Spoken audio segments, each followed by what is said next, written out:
네, 여러분 안녕하세요. 황제TV의 황제입니다. 오늘도 어김없이 대통령이 되면 해야 할 100가지 일들 중에서 68번째 시간입니다. 오늘의 주제는 황제 국가보안법입니다.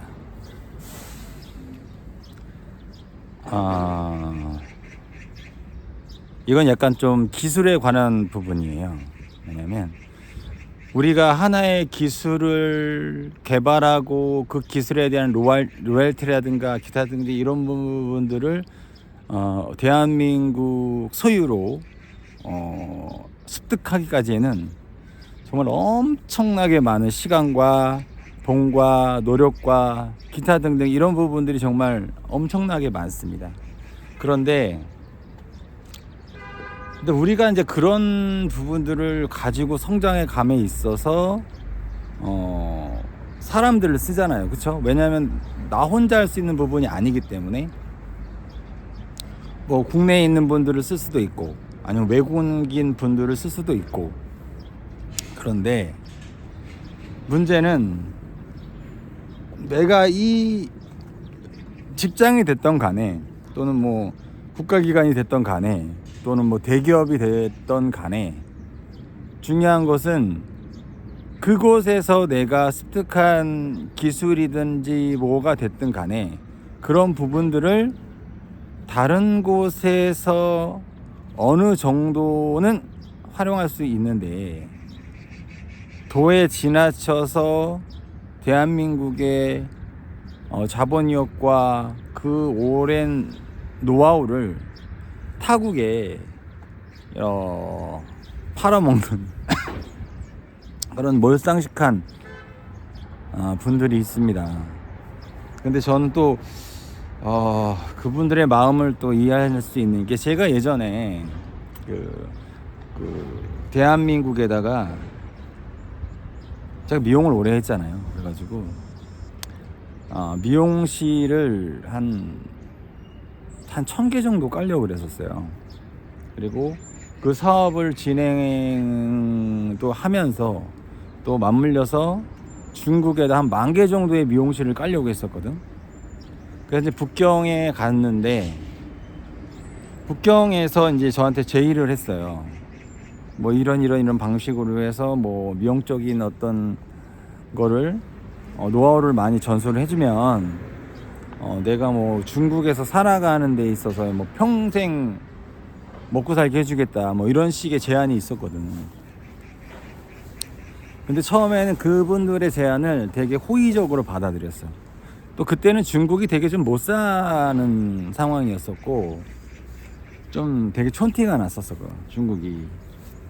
그래서 도와주고 싶은 마음이 있었어요 솔직히. 그런데 이제 그분에 대해서 제가 이제 제 친구가 중국에서 굉장히 오래 있었거든. 근데 그 친구가 그분에 대해서 얘기를 하는데 와 개쓰레기라고 하더라고. 그리고 나서 제가 그분과의 관계를 완전히 끊었습니다. 당연히 제가 그 미용적인 노하우도 전수를 안 했죠. 만약에 제가 그때 만약에 그 사람에게 전수를 했다면 아마 지금 중국의 한국인이 운영하는 중국의 미용실들은 다 망했을 거예요. 그런 경우가 많다는 거지. 저도 그런 걸 경험해 봤고 뭐 다른 분야 뭐 핵심 분야에 얼마나 많겠습니까. 하지만 물론 우리나라 사람들이 좀 뒤통수 잘 치고 좀 싸가지 없고 좀 그런 건 있어. 대한민국 사람들이. 그래도 대한민국 사람들에게 피해를 줄 수 있는 상황의 정보나 이런 부분들을 타국에 주어서는 안 됩니다. 이런 거랑 똑같은 거야. 내 와이프가 너무 미워. 처음에는 안 그랬어. 내 와이프 너무 예뻤어. 막 순수하고 예쁘고 막 그랬는데 이제는 막 오래 살다 보니까 이제 내 와이프가 사는 것 자체가 힘이 든 거야. 그렇다고 내 와이프를 갖다 버릴 수는 없잖아. 그렇죠? 그래도 같이 산 세월의 정이 있는데 동고동락하던 그리고 와이프 버리면 100% 망합니다, 여러분들. 남자는 와이프 버리는 순간 인생 끝나는 거예요. 종치는 거예요. 여하튼 쓸데없는 얘기 했고요. 그러니까 대한민국의 소중한 그 정보라든지 기술이라든지 이런 부분에 대한 유출을 했을 때, 그러니까 유출의 범위가 대한민국에 줄 수 있는 피해 줄 수 있는 범위가 좀 미세하다면 그 정도까지는 내버려 두겠지만, 정말 막대한 피해를 줄 수 있는 상황의 정보라든지 이런 부분이라고 한다면 그 유출에 대한 벌을 주는 법이에요. 황제 국가보안법이란, 간첩은 당연히 때려 잡아야죠. 국내뿐만 아니라 국외 외국인도 대한민국의 국가에 해해를 일으키는 그 누구도 강력하게 처벌을 할 겁니다. 그래서 그런 부분에 대해서 강력한 처벌을 하는 법이 바로 황제 국가보안법이에요.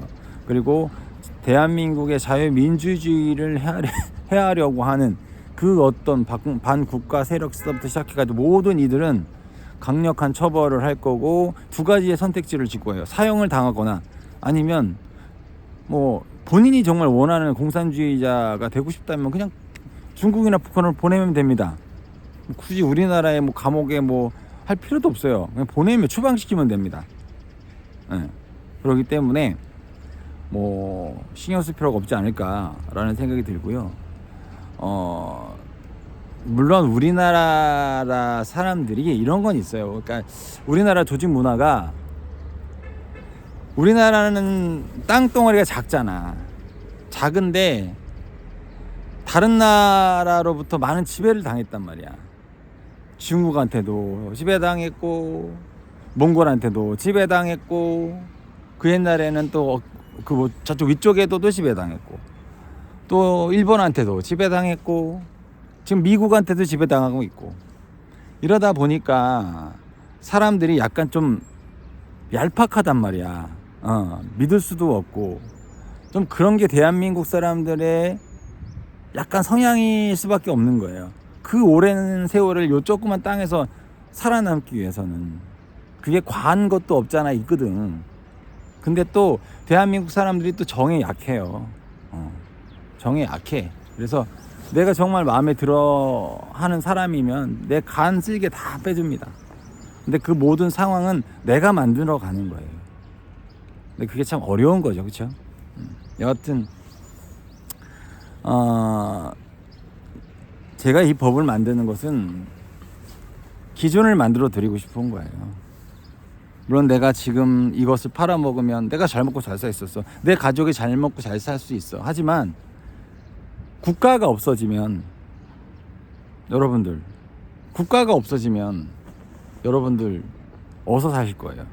외국에서 사는 것도, 제가 외국을 많이 다녀봤는데 잠깐 갔다 오는 거는 좋아. 놀러 갔다 오는 거. 근데 막상 살아보잖아.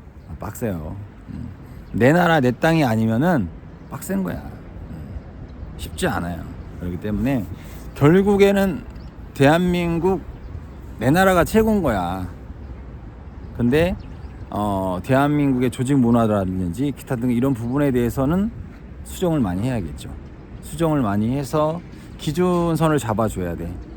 이렇게까지는 하면 안 된다라는 기준선을 잡아줘야 된다는 겁니다. 제가 그것을 잡아주기 위해서 황제국가보안법을 만든 거고, 우선 대한민국은 민주주의 국가입니다. 제가 말씀드리는 또 신민주의 국가는 개인의 자유와 평등이 보장되는 국가예요.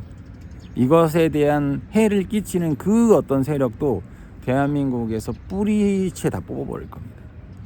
이게 바로 제 황제국가보안법의 가장 큰 취지입니다. 네, 오늘 황제국가보안법에 대해서 이야기를 해봤고요. 삶이란 쉽지 않습니다. 하지만 제가 언젠가 그런 말씀 드린 적이 있을 거예요. 인생이란 99%의 족 같습니다. 하지만 그 1%의 행복이 내가 살아가는 힘이 됩니다. 그리고 뭐든지 과한 욕심을 부리면 욕심 부린 만큼 또 후회하게 돼요. 그렇다고 너무 나태해지면 못 일어나요. 그래서 여러분들이 열심히 사시고 정의롭게 사신다면 제가 대한민국 정말 훌륭한 나라, 정의롭고 선하고 착하게 사는 사람들만이 행복하게 잘 살 수 있는 국가, 양아치 쓰레기짓 하는 것들 다 쓸어 담을 겁니다. 여러분들 그런 대한민국 제가 만들어 드릴게요. 여러분들 앞으로 더욱더 열심히 황제TV의 황제 되도록 노력하겠습니다. 감사합니다.